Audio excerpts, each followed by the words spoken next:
এখানে 12 মাস ধান হয়। এই যে ধান লাগাইছে, এটি পাকার পরে কাটবে,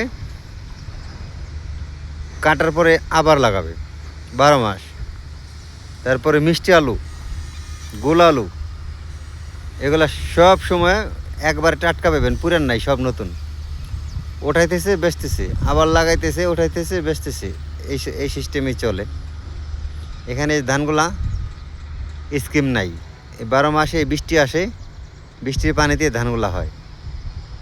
এটি পাকবে, আবার উঠাইবো, আবার লাগাইবো 12 মাস। আর এটা হচ্ছে একটা ইট ভাটা, এখানে ব্লক বানানো হয়। আর এটা হচ্ছে পাহাড়, অনেক একটা বড় একটা পাহাড়। এখানে বিশাল বড় পাহাড়, মেঘের মতো মনে হইতেছে কালো। আর চারিদিকে কত সুন্দর সবুজ ভুট্টা ক্ষেত, ভালো লাগে পাহাড়টা, বেশ সুন্দর।